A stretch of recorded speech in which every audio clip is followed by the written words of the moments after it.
Salo, salo, salo. Sumpa buddhang pabuddhanti sada gotama savaka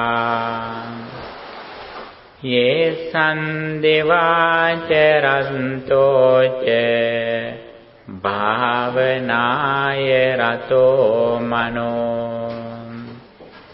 Homage to the Exalted One, the Worthy One, the Supremely Enlightened One. Dear friends in Dhamma, today on Vesak full moon day, we are going to discuss meditation, mental culture that Buddhism explains here.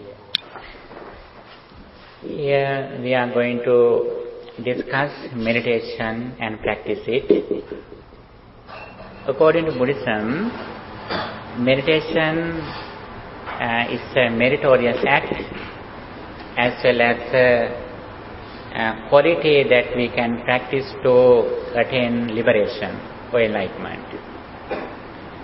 Buddha says very clearly, the main purpose of all Buddhist doctrines is that to point out the path of liberation or happiness. Happiness is the main purpose of everyone. Buddhism emphasizes the importance of purification of mind. The reason is that happiness depends on how far we have purified our mind. Buddha says, Mano pubbangama dhamma, mano setta manomaya, manasache paduttena, bhasativa karotiva, tatonan dukkham anveti, chayava anupayini. Mano pubbangama dhamma. Mind is forerunner. Mano setta. Mind is chief. Mind made dade. If someone acts with impure mind, suffering follows him because of impurity of mind. Again Buddha says, if someone acts with a pure mind, physically, verbally or mentally, happiness follows him. Okay? That is the teaching of Buddhism. Okay? And very first level in Buddhism is that Buddhism points out the path of heaven, heavenly path, how we become a blissful life hereafter. Then Buddha explains that how we liberate from suffering. That is the second advice in Buddhism. And in short, Buddha's message is that Sabba papassa akaranam kusalassa upasampada sacitta paryodapanam etang buddhanusasanam. This is the Buddha's message in short. I think all of you know the meaning. Yes? What is the meaning of sabba papassa akaranam? Not to do evil. And kusalassa upasampada, practicing good deeds. And sacitta paryodapanam, purifying one's mind. These are the three advice that Buddha has given. This is not only the message of the present Buddha, but all Buddhas who appeared in the world explain the same message. And very first level, Buddha explained not to do evil with polluted mind. The reason is, when our mind is polluted with negative thoughts, we have no inner peace. Even though we are well educated, even though we are very rich, even though our appearance is very beautiful, if our mind is polluted, everything that we earned is useless. That is why Buddhism points out the importance of purity of our mind. Here, Buddha pointed out the unwholesome mental state that disturb our peace of mind. What are the main negative thoughts in our mind that disturb our peace of mind? Lobha, dosa, moha.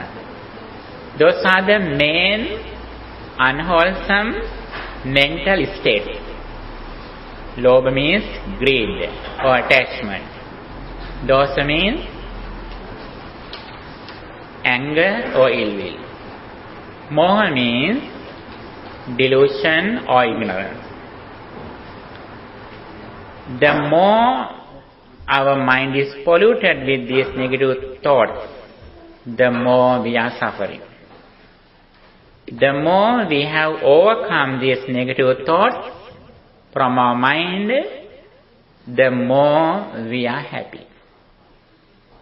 Buddha gradually points out how we overcome these negative thoughts from our mind in primary level and the secondary level.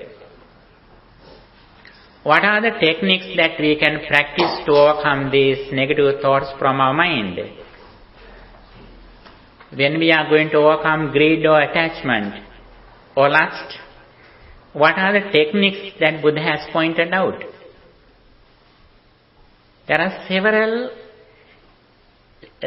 techniques that Buddha has pointed out what we do to overcome negative thoughts, especially lust or greed.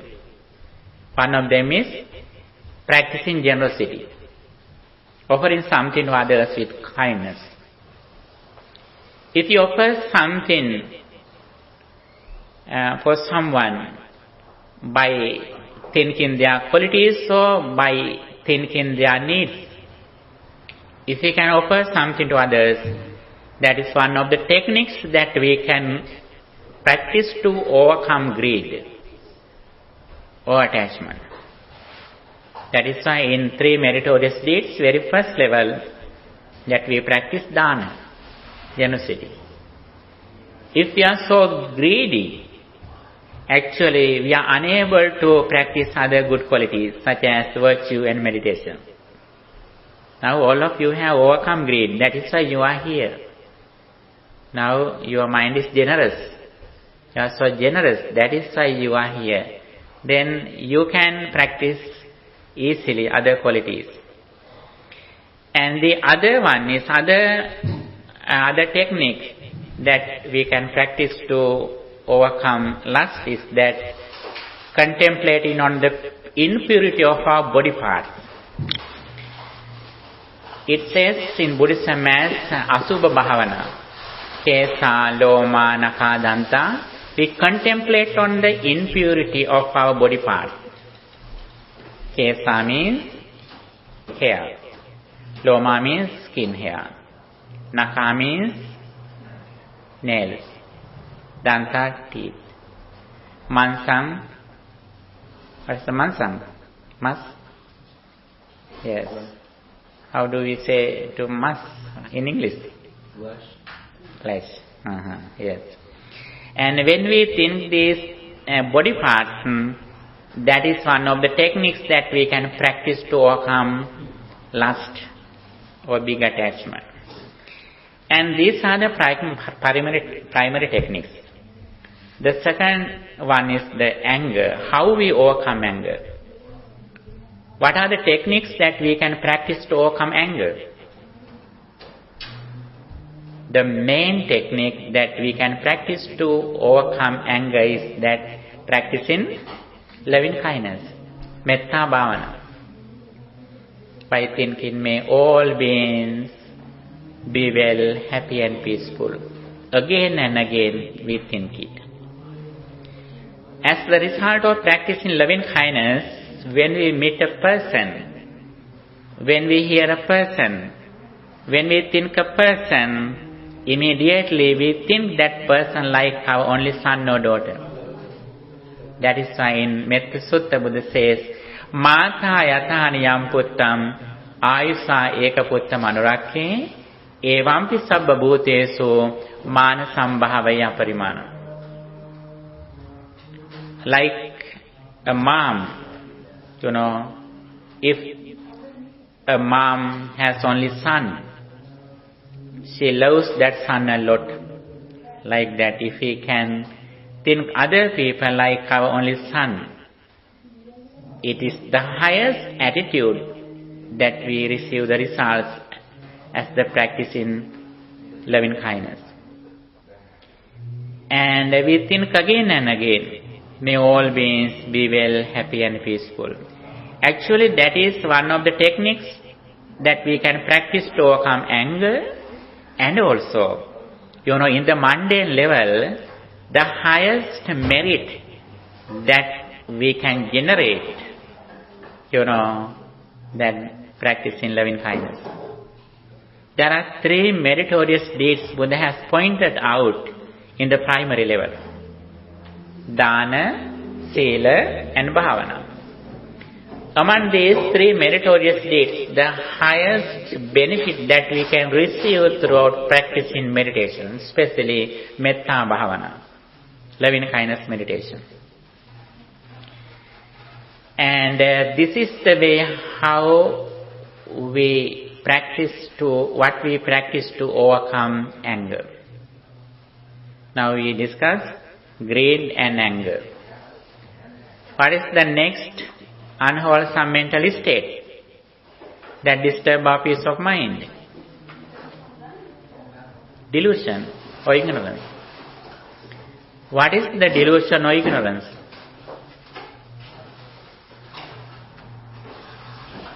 What is the delusion that Buddhism points out? If we don't know the reality in the world, that is the ignorance.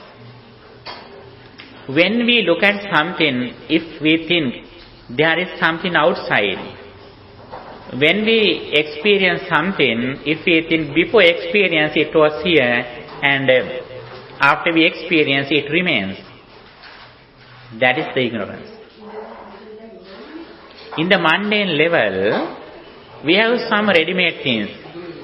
Before we experience, we can see something outside in the mundane level. But when we go to the upper level, the absolute truth, supramundane level, what we experience through our senses arises at the moment. Like this sound. When you listening to this sound, before you listening to this sound, it was not here. After you experience, after you heard here, it doesn't remain here. Our all experiences that we receive through our 6 senses is like that. But our ignorance doesn't believe it. What does our ignorance say? Our ignorance says that before we experience something, it was here. After we experience, it remains. That is the nature of our ignorance or delusion. By practicing Dhamma in supramundane level, we trained our mind to overcome this delusion. If we are able to understand what we experience at the moment, arises at the moment, then our mind is not fixed in outside material things or persons. As soon as we experience something, we suddenly look at inside. Other people who don't know the Buddha's message, when they experience something, they look at outside. But we Buddha's followers, we look at inside. That is the difference. When we go to a mirror, to see our reflection, actually that reflection was not there before we go there. And when we leave the mirror, the reflection doesn't remain there. But we can remember it again and again. For example, if I get a photo, and if I give that photo to you, first you look at where I am. Isn't? How do you recognize your face? Have you seen your face by yourself? how did you see your face? Yes. By looking the mirror, you have seen your face. That is why you can recognize that picture. If you haven't seen your face in a mirror, you can never recognize your face. When you recognize your picture in the photo, is that picture in the mirror still? No. Your picture is not still in the mirror when you recognize your picture in the photo. Sometimes you may think that it is in my mind. Actually, even in your mind, it doesn't happen certainly permanently. That experience also arises at the moment with several conditions. Our all experiences also like that. But our delusion doesn't believe it. Always our delusion invites us to think that there is something outside. Even though you don't experience it, it is there. If it is not outside, it may be in the mind. We get it as permanent. When it changes, what happens to us? We suffer. The reason is we have made something as permanent. When it changes, it challenges our life. It influences our life. Because we always accept, we always hope there is something which is permanent. We don't believe everything is impermanent. If we can overcome this ignorance that everything is permanent, then we can overcome suffering.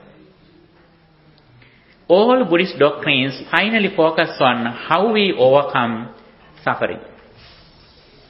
For that, we have to understand a very special doctrine in Buddhism, special teaching in Buddhism. What is that? The dependent origination.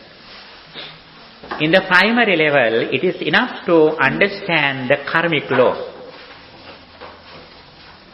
According to Buddhism, when we discuss Buddha's message, there is a vision and mission in Buddhism. You know, everyone, every person, every institute, every country has a mission as well as a vision. What is the Buddhist vision? What is the Buddhist point of view? Buddhist point of view or Buddhist vision can be divided into two. One of them is understanding the karmic law.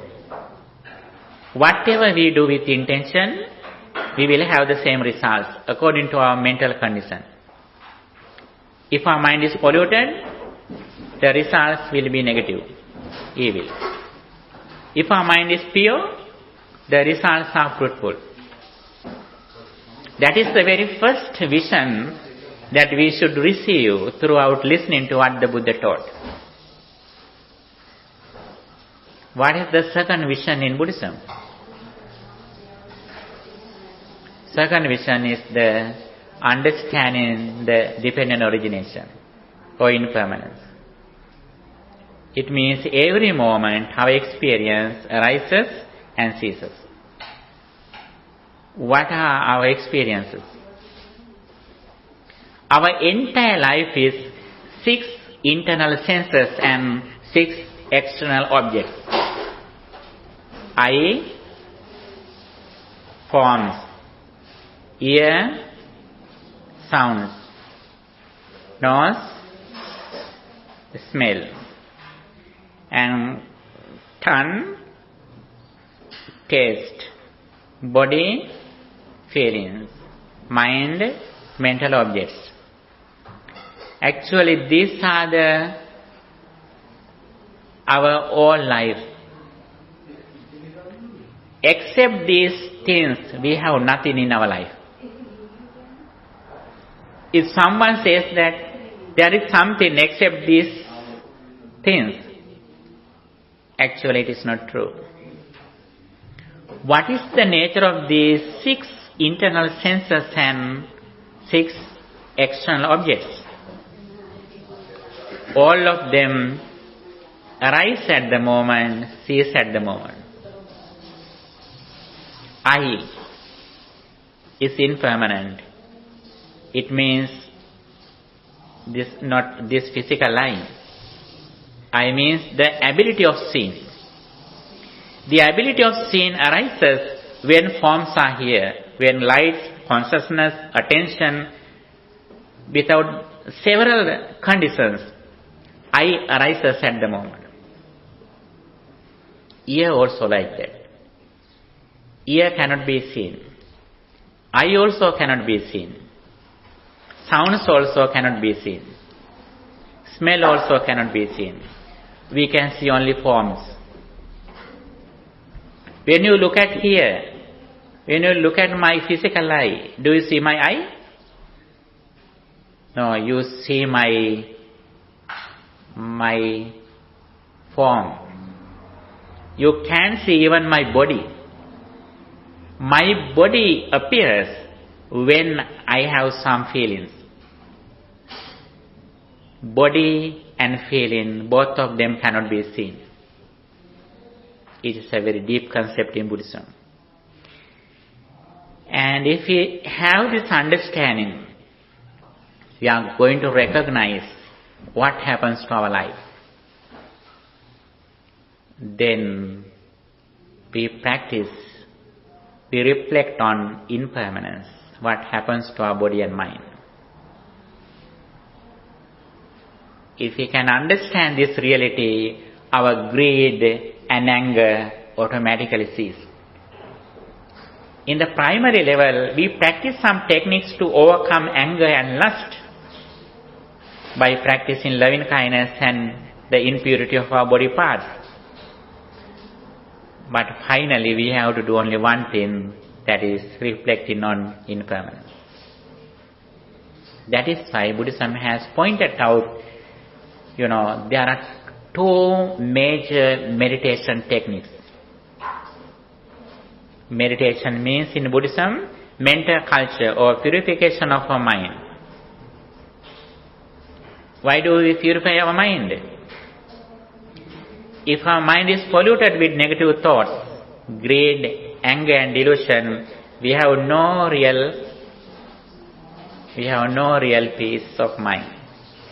That is why first we have to recognize our negative thoughts, then we should understand how we overcome these negative thoughts from our mind. Here Buddhism has pointed out the importance of practice in meditation. There are 40 meditation techniques in Buddhism. According to our characters, we can practice some meditation techniques, such as loving kindness meditation, contemplating on the qualities of the Buddha, breathing meditation, contemplating on 4 fundamental elements, contemplating on death.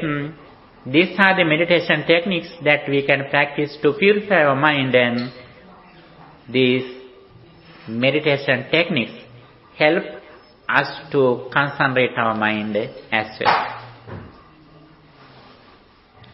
First of all, we should understand the main meditation techniques in Buddhism. I think generally there are 40 meditation techniques. But again, we can say that there are 2 main meditation techniques in Buddhism. What they are? Samatha and Vipassana. Samatha means concentration meditation. Vipassana means insight meditation. The purpose of practicing concentration meditation is to overcome anger and lust, and also concentration meditation helps us to concentrate our mind in the present moment. Nature of our mind is that it goes to past and future always. Like monkey mind. And always our mind goes to past or future. We are unable to keep it in the present moment. In the present moment, we have no problems. We have problems in the past and future. In the present moment, it is very fast. If we can succeed the present moment with mindfulness, our entire life is successful. The reason is that our past has already ceased. Our future hasn't come yet. We have only the present moment. That is why, all Buddhist doctrines can be included into two pillars. Sati, Sampajanya. Sati means mindfulness, keeping our mind in the present moment. Sampajanya means reflecting on impermanence. This is the only thing that we have to do. But the important thing is, before we start this meditation technique, we should know how suffering arises and how suffering ceases. Buddha says very clearly, we should have mission as well as a mission.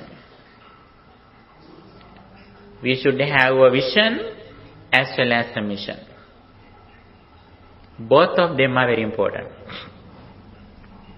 Vision without mission is useless. Mission without vision is blind. Do you remember it? Vision without mission is useless. Mission without vision is blind. What is the highest vision in Buddhism? The highest vision in Buddhism is that understanding the dependent origination or understanding impermanence. What is the impermanence that Buddhism points out? What is the impermanence? The arising and ceasing. Yes, very good. Arising and ceasing of our experience. Usually people explain that impermanence is like changing, but they are different. Impermanence and changing are different. Changing can be understood by anyone. It is easy to understand. Now we are young, gradually we are going to old age. Now we are healthy, one day we are going to sicknesses. That is the nature of changing. It is not impermanence. What is the impermanence? Impermanence means that if we experience something, that experience arises at the moment. This is the turning point, whether we are going to the path of liberation in Buddhism. This is the turning point. This is the place where you can show your skillfulness. This is the place where you see your wisdom. This is the place where you can show your proficiency. Impermanence. What is the impermanence that Buddhism says? I can give you an example, like this sound. This sound is impermanent. Someone can say this finger is subject to change. This finger is subject to decay. My ear is also one day it is going to decay. It can be realized by anyone. Someone can say, my consciousness very quickly it changes. It is also can be understood by anyone. It is not difficult to understand. What is the thing that we can have to understand difficultly? This sound arises at the moment. This sound is impermanent. It means this sound arises because of several reasons at the moment. When all conditions together, then experience arises. The very important thing is that because of these reasons sound arises, but this sound doesn't belong to any reason. That is the very important thing in Buddhism. You know, when someone blames you, you think that this sound belongs to this person because he blames me. You are the person who blamed me. We combine that sound to that person who blamed you. That person blamed you, that is true. But that sound doesn't belong to that person. That sound doesn't belong to even my ears, even my consciousness, even my ear consciousness. This is the reality. Actually, this is the ultimate truth, absolute truth. In the primary level, in the conventional truth, that sound belongs to that person who blamed you. It is true. But when we go to the deeper level, absolute truth, because of these reasons sound arises, but that sound doesn't belong to any reason. If we can understand this reality, we have no enemies. We have no any reason which cause us to lustful desire. As soon as we experience something, suddenly we look at inside how this experience arises. What are the conditions of this reason? Like when you go to a mirror, you never keep your hand on mirror. When you go to the mirror, you look at your body. If you want to comb your hair, you never keep your comb to the mirror. As soon as you go to a mirror, you know very well this experience arises at the moment. It is here. When you look at something, if suffering or happiness happens there, you never blame, criticize or attack someone. Because suffering or happiness doesn't come from outside. Happiness or suffering arise inside according to our point of view. For example, if someone is coming here who has helped me a lot, as soon as I see that person, I am happy. If that person has blamed you or disturbed you, what happens to you? You may get angry sometimes. But the person is same. If that suffering or happiness arises outside, both of us should be same. But it is not like that. If we can understand this reality, actually we know very well, suffering or happiness arises inside according to our point of view, according to our mental condition. If we can understand this reality, we are hurried to practice to this reality. We are hurried to practice this reality. Why is that? If we don't have this understanding, we have to suffer until we remove this misunderstanding. That is why little by little we practice this path. Buddha says, we should have mission and vision. Both of them are very important. What is the vision? Vision means how suffering arises. What is the mission?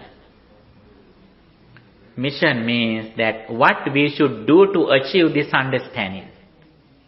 Practicing 3 disciplines, Sila, Samadhi and Panya. In one side, we should know very well how suffering arises, or Four Noble Truth, or the dependent origination. On the other side, we should know what we should practice to achieve this understanding.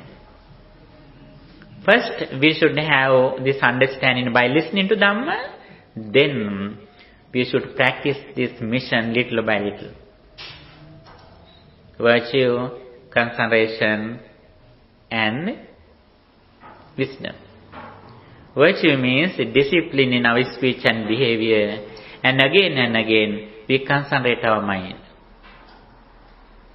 by practicing some meditation techniques such as loving kindness meditation, breathing meditation. Those are the techniques. And finally, what is the highest attitude we should have as a wise person? As soon as we experience something through our senses, if we know that this experience arises at the moment, according to our present mental condition, we don't worry. There is no space in our mind for ignorance, for delusion. Then we have overcome suffering. It doesn't mean that we are lazy, we don't respond to others. Actually, we can deal with others very successfully without attachment and detachment. We can fulfill our duties as children, as parents, as workers. We can do it. While we are doing our duties, by practicing Dhamma, we overcome suffering. Then we can succeed in both worlds, in the common world and also spiritual world. Both of them should be successful in our life. And for that, now I explained concentration meditation and insight meditation. And meditation in Buddhism, in one side, Buddha has explained it as a conventional truth, in the primary level. With the understanding of the karmic law, we practice loving kindness again and again. May all beings be well, happy and peaceful. Keeping our mind in the present moment, we think again and again, may all beings be well, happy and peaceful.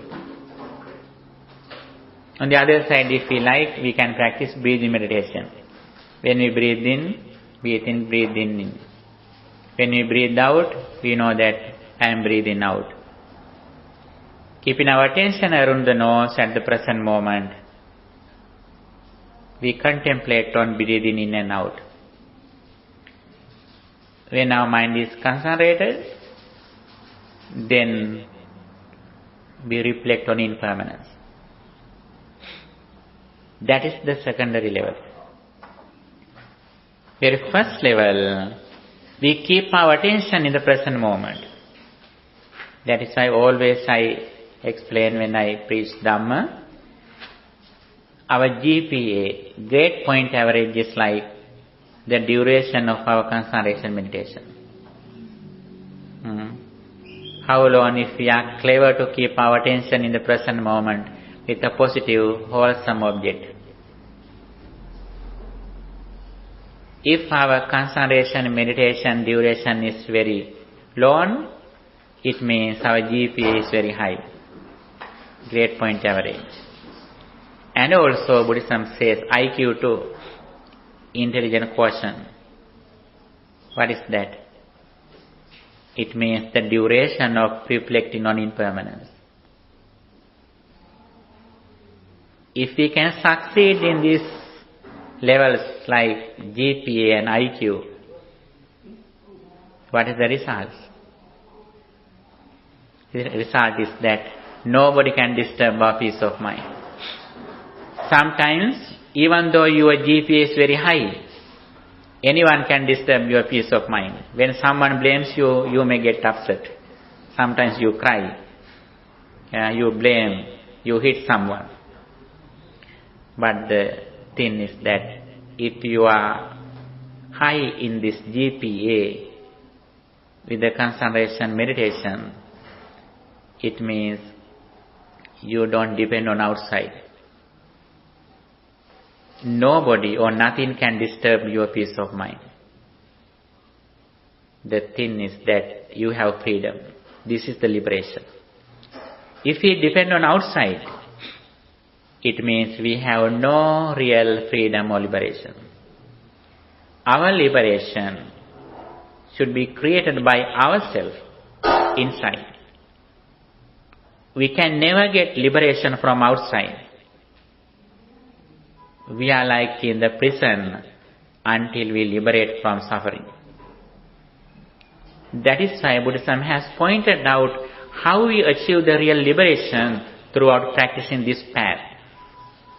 If we can make a refuge in our life, that is the real refuge, liberation. That is why Buddha says, Atta Deepa Bhikkhave Vihara Atta Sarana Na Anya Sarana. Dwell with yourself as an island, as a refuge, with no other refuge. Dhamma Deepa Bhikkhave Vihara Dhamma Sarana Na Anya Sarana. Dwell with the Dhamma as an island, as a refuge, with no other refuge. We should trust in our mind and Dhamma. That is the real refuge for liberation. For that, in one side, we should develop concentration meditation. On the other side, we should reflect on impermanence. How do we practice insight meditation? Vipassana Bhavana. By contemplating on impermanence. I is impermanent. My forms are impermanent. Hear is impermanent. Sounds are impermanent. Smell is impermanent. Nose is impermanent. When we think about impermanence again and again, then we look at inside when we experience something. Other people look at outside when we experience something. But we, who the Buddha's followers, we look at inside. When we experience something, we know very well what happens to my mind at the moment. For an example, when someone's phone is ringing, suddenly you may get upset. You look at outside. You don't know what happens to your mind. You are running to find out the person who did it. But as soon as you hear that sound, if you can look at your inside, then you have won the match. You have won the match.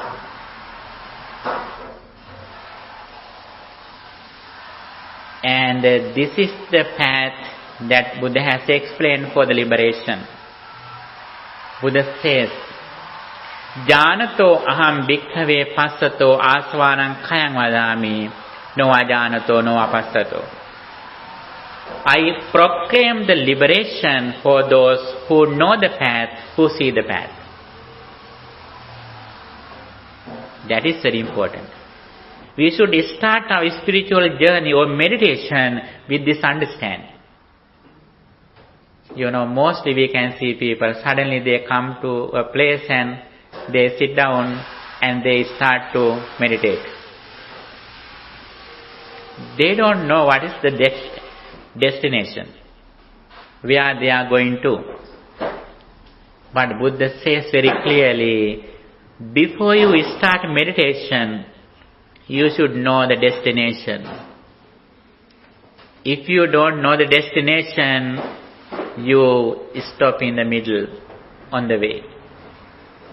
You can't go to the destination. What is our final destination?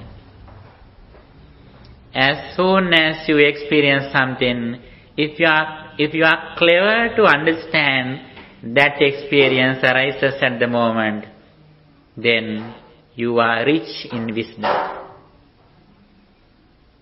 It means you depend on outside. As soon as you experience something, you look at inside, it means you don't get your mind as certain. That mind also impermanent. Mind also arises at the moment with the conditions. And everything is impermanent. Everything arises at the moment. Everything ceases at the moment. But every thought influences next thought. Our previous thought influences the present thought. The present thought influences next thought. But the past consciousness or thought didn't come to the present as it is, as permanently. The present thought will not go to future as permanent. Present thought influences next thought, but present thought will not go to future as it is, as permanent. This is our life.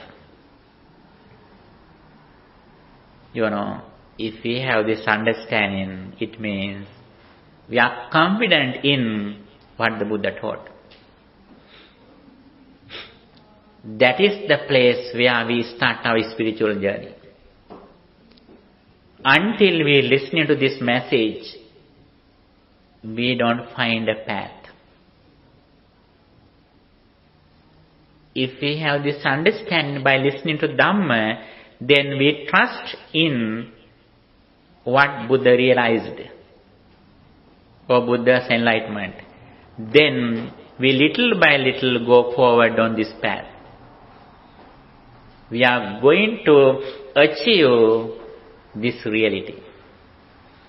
Then that understanding is ours.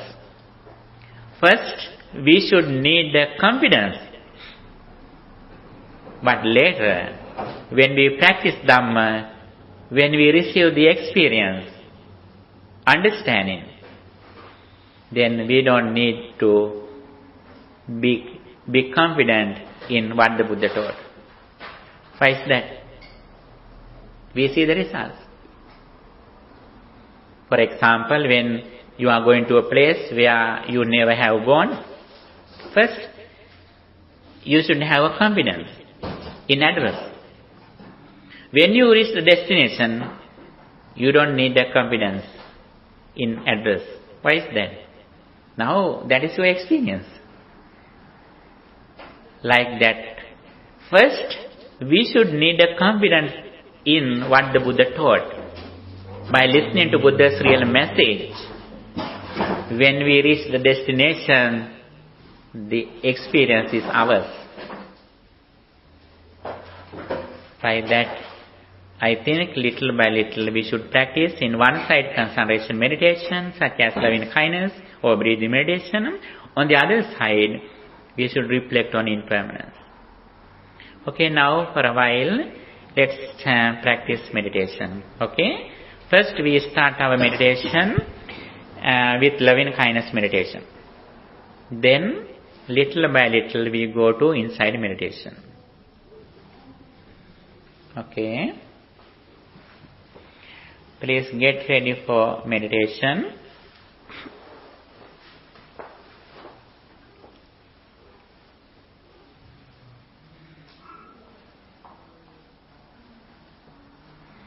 Relax your body please. Straight your body please. Relax your body. And keep your right hand on the left hand. Close your eyes gently.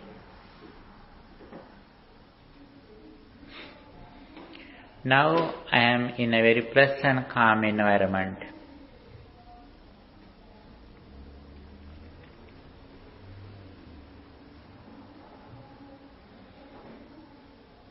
I am aware of my body posture that I am sitting here, from legs to head.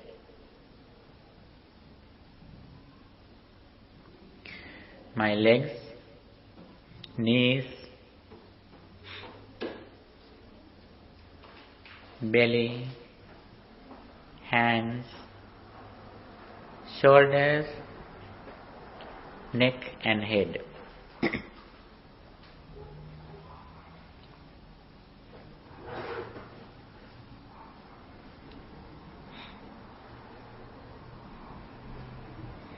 Now I keep my attention in the present moment.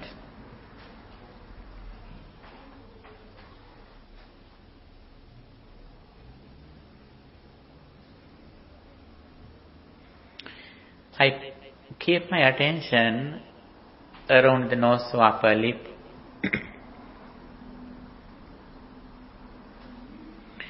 And keeping my attention in the present moment around the nose, I practice loving kindness for everyone in the world.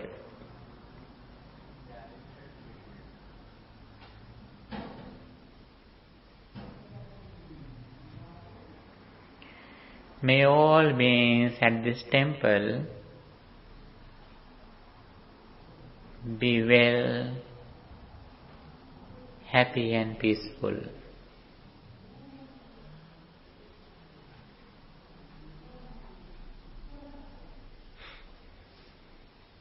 May all beings in the north direction be well, happy and peaceful.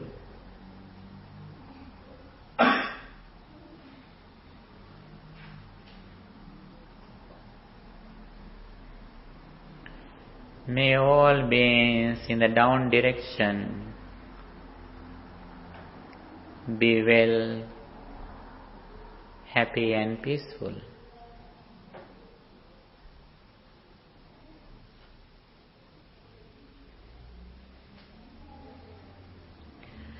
May all beings in the south direction be well, happy and peaceful.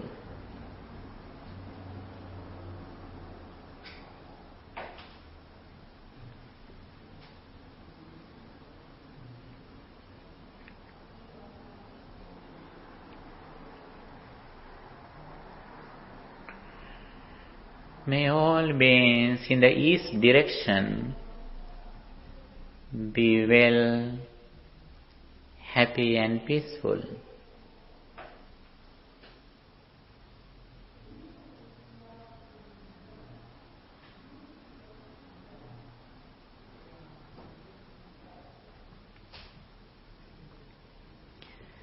May all beings in the west direction be well, happy and peaceful.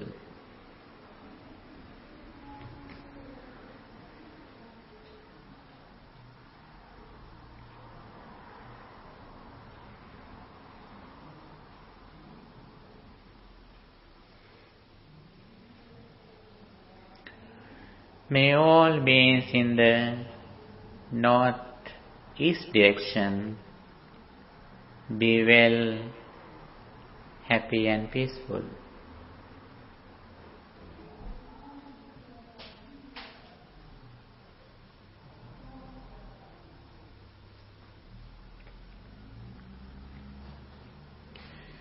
May all beings in the south-east direction be well, happy and peaceful.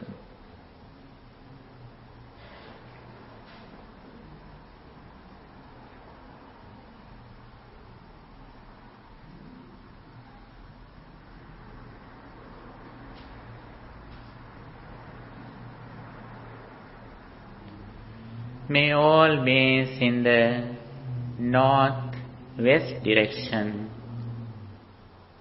be well, happy and peaceful.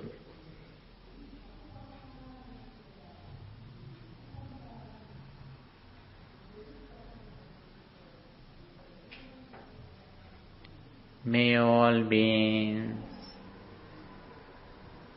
in the south-west direction be well, happy and peaceful.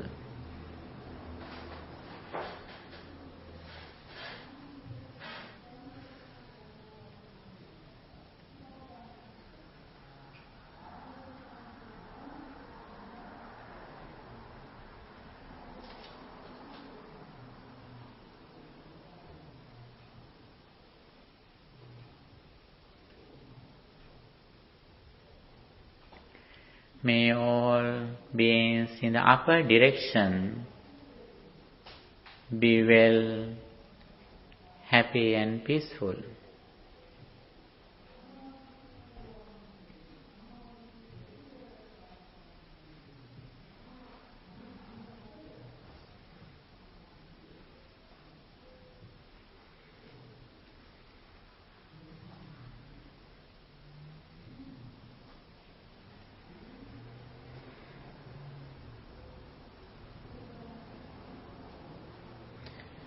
May all beings in the entire world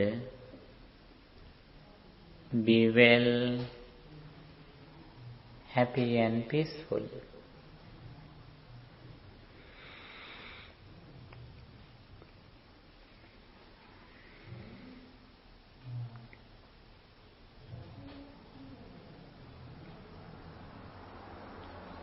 May all beings be well, happy and peaceful.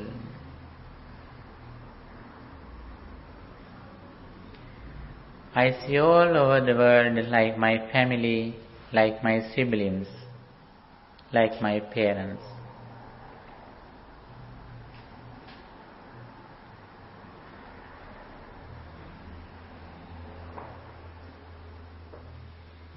I am friendly with everyone in this world. I have no enemies in this world. I help others. Others also help me.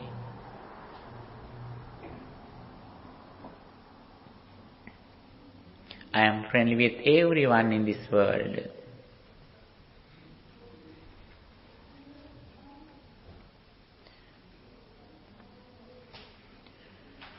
May all beings be well, happy and peaceful.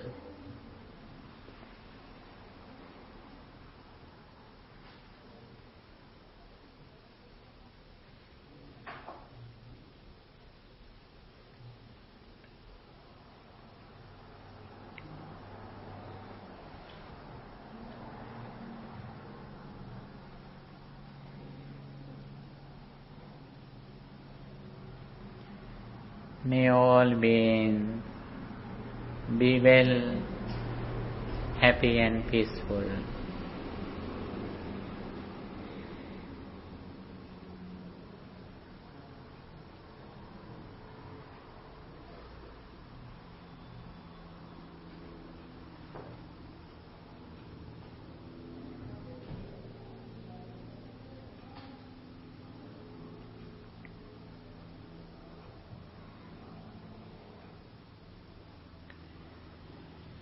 May all beings be well, happy and peaceful.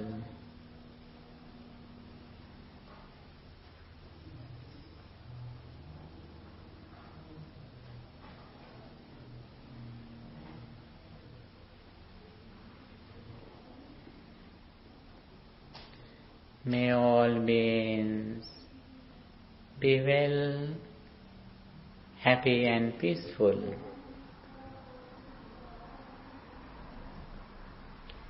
I completely keep my attention in the present moment with loving kindness by practicing.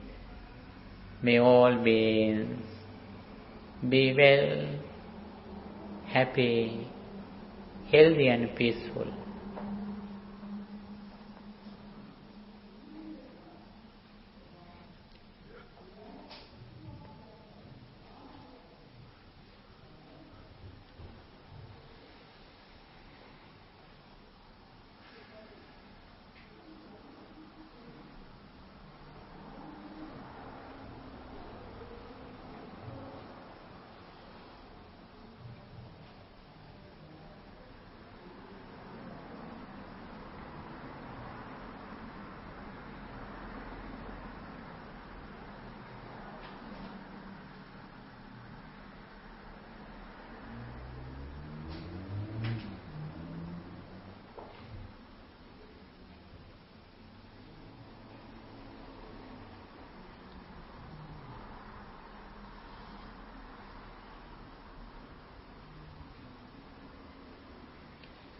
May all beings be well, happy and peaceful.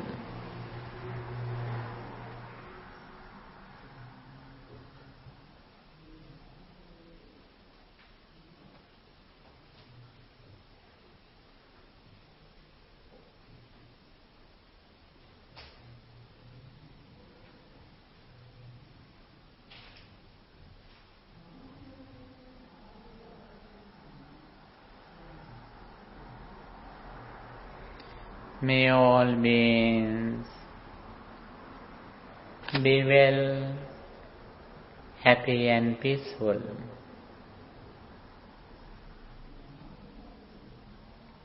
I see all over the world like my siblings, like my parents. I am friendly with everyone. Everyone is friendly with me.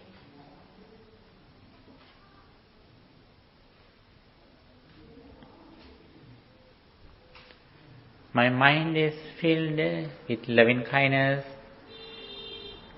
compassion, karuna, sympathetic joy, mudita, and upekha, equanimity.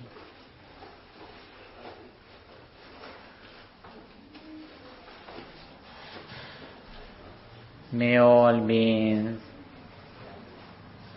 be well, happy and peaceful.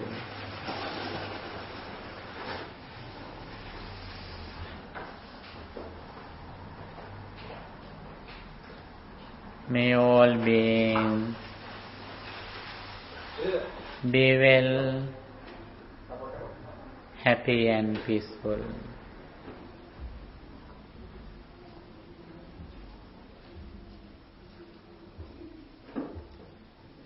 May all beings be well, happy and peaceful.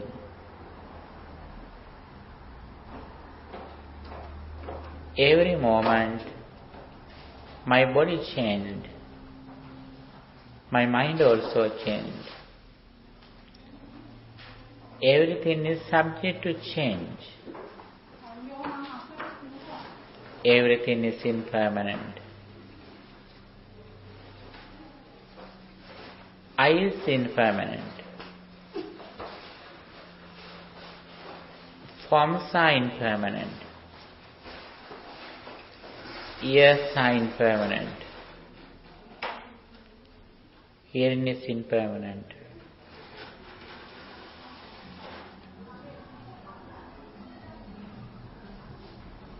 Nose is impermanent. Smell is impermanent. My tongue is impermanent. My taste is impermanent. Body is impermanent. Touching is impermanent. Mind is impermanent.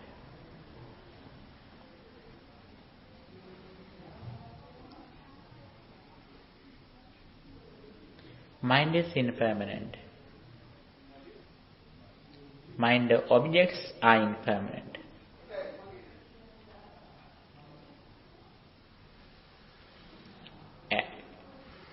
Everything is impermanent. Everything arises at the moment, they cease immediately.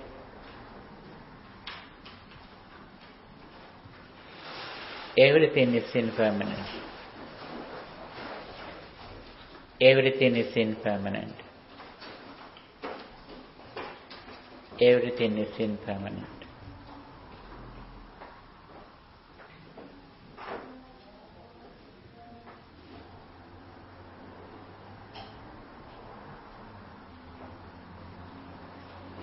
Everything is impermanent.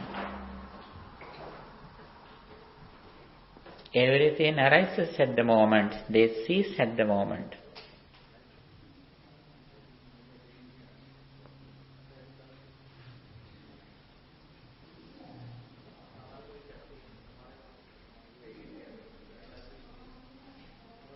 Everything is impermanent.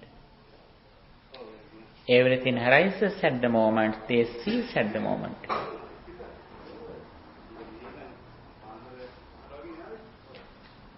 I don't depend on anything or anyone outside.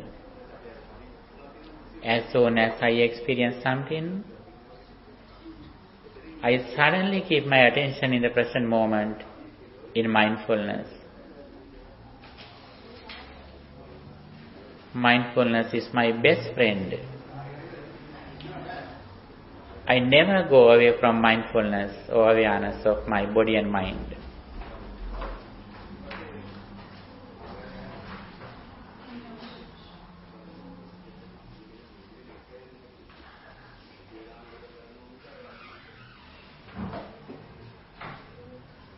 Day by day, I improve my concentration meditation and insight meditation. My real success completely depends on the duration of concentration and insight meditation. I give the priority to practice this reality in my life because my success, my happiness completely depends on this practicing.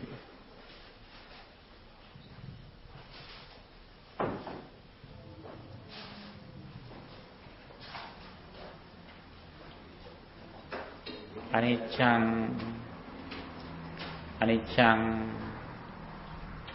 aniccaṃ. Impermanence is the reality of my mind. Everything is impermanent.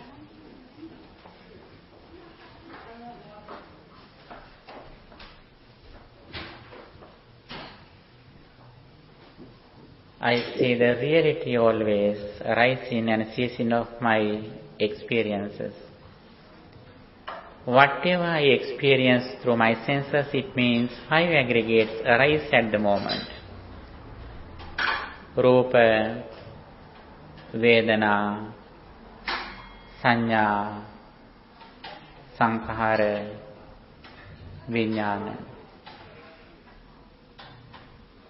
Rupa means forms, Vedana feelings, Sanya perception, Sankhara mental formations, and Vijnana consciousness. These 5 things arise together, they cease together.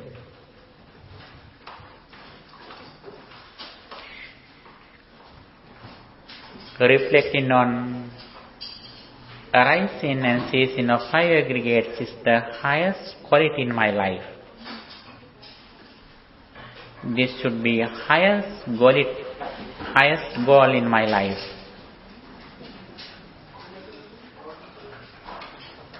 My real success depends on the duration of concentration and insight meditation. I give the priority to practice this meditation every moment.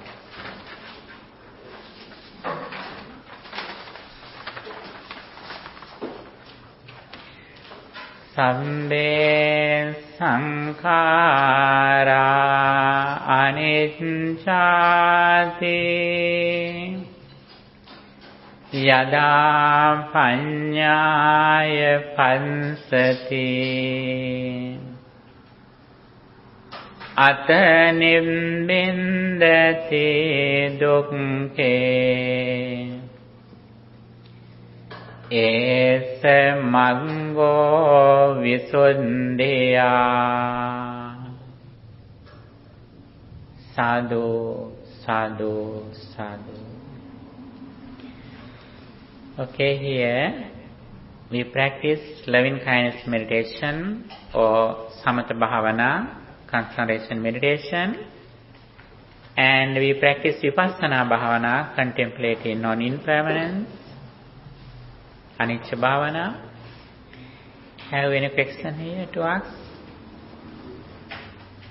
Yes? We're paying attention to the sensations during vipassana. How can we close our eyes, which is one of the 6? Cause and effect? Cause and effect, you mean? Well, no. If we're listening, or feeling, or smelling, how can we stop looking while we practice vipassana? Yes. You know, first we experience very surface level experience. We recognize first, we don't recognize something in first. We have only a primary level experience in the first. Then secondly, we think it again as a secondary step. And that first experience is neither present or unpresent. That first experience is neutral. That neutral experience arises at the moment, it ceases immediately. Then we think it again comparing with our previous experience. That secondary experience is sometimes it is pleasant or unpleasant. And when we experience first, if we live in mindfulness, suddenly we can understand it rising and ceasing. We can do it quickly. You know, we have to practice it again and again. Arhantas, you know, enlightened person has an experience like in the present moment. When they experience something, suddenly they understand this arises and ceases. Actually, we can do it. We are ignorant. In first experience, we are failed. But the thing that we know the Dhamma, and also we practice Dhamma, suddenly we can correct it. Then, when you recognize some sound through your ears, when you recognize my sound, actually you understand it in your secondary experience. Then first experience has already ceased. And you should know it. When you recognize me, you should know that now I recognize these things as my secondary experience. Then you don't depend on me. When I blame you, you know very well, I don't blame you. You are blamed by yourself. If we are ignorant, actually we may get upset when someone blames you. Because we don't have this understanding. If you have this understanding at mindfulness, then you can recognize the sound arises, but that sound hasn't a blame or praise something. blaming or praise is created by ourselves. If we have this understanding, we don't think it again and again. We stop there. That is our activity. That we should do it when we practice it. But finally, when we practice mindfulness continuously, as soon as we hear or listening or smell something, we know very well, now this experience arises at the moment. For example, when you go to a mirror, you don't need to think that this reflection arises at the moment. As soon as you go to the mirror, you know very well, this reflection was not here before you go there. And also when you leave the mirror, your reflection doesn't remain there. Immediately it ceases. You don't think it. You don't contemplate it. Why is that? Now it is your own experience. We also should do like that. First, we should understand, now I recognize this thing. Whatever you recognize, it means you recognize in the secondary experience. Then, actually you depend on outside. Because of your mindfulness, you don't have attachment or detachment. You are neutral. But even though you are neutral, you are still ignorant. You're still observing the brain working, right? You're always observing your mind. You can never leave the secondary experience. Actually, the thing is our mind is very fast. Right. Therefore, we always understand in the secondary experience. It is common for everyone. We can come to the very first level experience. But the thing is, if we are mindful, we can control it. You know, other people, they don't know the process of this experience. When they experience something, they think there is someone, this is good, this is bad. They have attachment, detachment, they have gone far away. But we are so fortunate, we know the process of this experience. Even though we are ignorant at the moment, because of our mindfulness, we don't go far. We can stop it. We can stop the quantity of our thoughts. If we are not mindful, there should be many thoughts in our life with ignorance. But because of practicing mindfulness, we are able to stop that ignorant experiences. That is the benefit that we have. But when we continuously practice mindfulness, then we can deal with them without attachment or detachment. Suddenly, we come to the reality. That is the benefit of practicing mindfulness. Mindfulness means awareness of our body and mind. Actually, here we practice as loving kindness meditation as a very primary level meditation technique. When we go to the second level, we practice mindfulness. Mindfulness means the awareness of our body and mind. We are fully aware of our body and mind. There we don't need to practice loving kindness or the impurity of body parts. We come to the first experience. We live on the spot. Suddenly when we look at something, we know very well this form arises at the moment, this I arises at the moment, then we are immediately neutral. Practicing loving kindness and other meditation techniques, they are the primary level techniques. We should do it in first, because our mind always goes the past and future. We have to control it. We should need to control it. By practicing concentration meditation, we trained our mind to live in the present moment.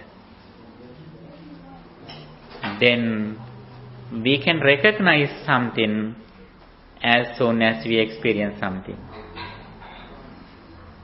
When we have some sensation, we know very well this sensation is the first one.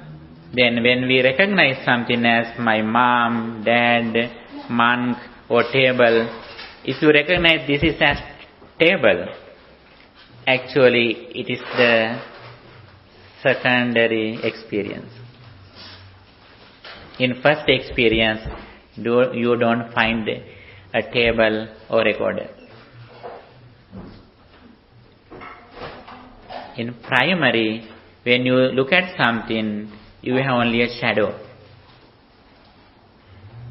That first experience is neutral. It is neither pleasant nor unpleasant. According to our ignorance, attachment and karma and other conditions, we look at it again. Then this experience is pleasant with your previous experience, you are pleasant. If it is unpleasant with your previous experience, then you are unpleasant. Because of our ignorance, the thing is, we are still in the past experience. For an example, if you look at someone who has blamed you, as soon as you see that person, you may get upset. Why is that? Still you are in the past experience. A person can blame you once. If you are blamed, what happens to you? You are blamed again and again by yourself. If you are in mindfulness, you can be blamed once, but no more.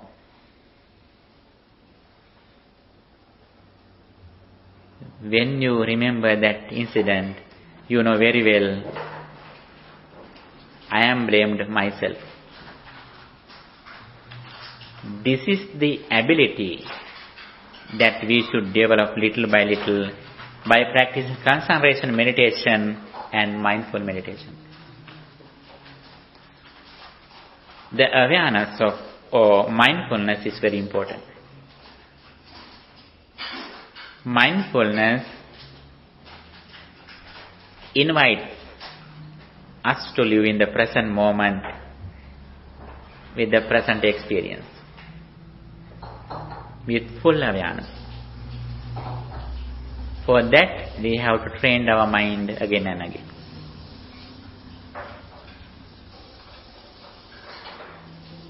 Anything else? The very first thing that we should start in, that practicing loving kindness. Or secondary, we practice breathing meditation. That is a very present meditation technique that Buddhism has explained. Keeping our attention in the present moment. When we breathe in, we know very well, now I am breathing in. When we breathe out, I know now I am breathing out. Little by little, we develop our concentration. Not only concentration, but when mind is concentrated, we reflect on impermanence, arising and ceasing of our senses or five aggregates. Then we are calmed down. It means we don't depend on anything nor anyone outside. we live in mindfulness completely. That is why Buddha says, whenever you are in mindfulness, it means you are in the field of the Buddha. Whenever you are away from mindfulness, it means you are in the field of the Mara or devil. We should increase the duration of living in the field of the Buddha. That is our real success. For that, again and again, we have to train our mind.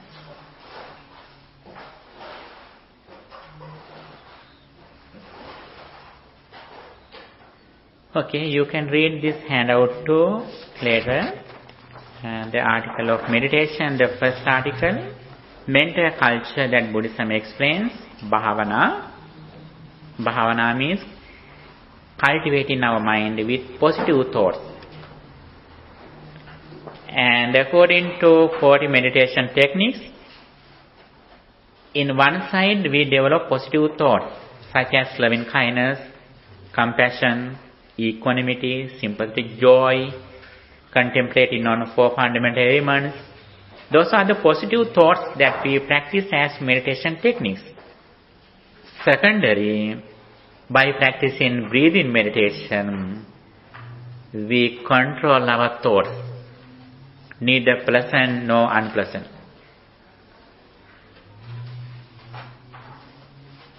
Then, with concentrated mind, we reflect on impermanence. Here, page number 3, Sutame Jnana, Chintame Jnana and Bhavaname Jnana. Wisdom can be divided into 3. The very first one is knowledge. By listening to Dhamma, we know the way how suffering arises and how suffering ceases. That says Sutame Jnana, page number 3. Then we reflect on it again and again. Finally, by concentrating our mind, we reflect on impermanence. That is Bhavaname Panya, Samatha and Vipassana.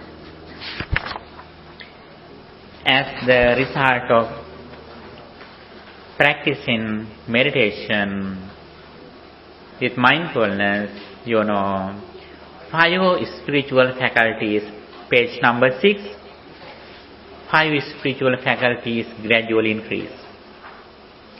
Saddha, Viriya, Sati, Samadhi, Panya. Saddha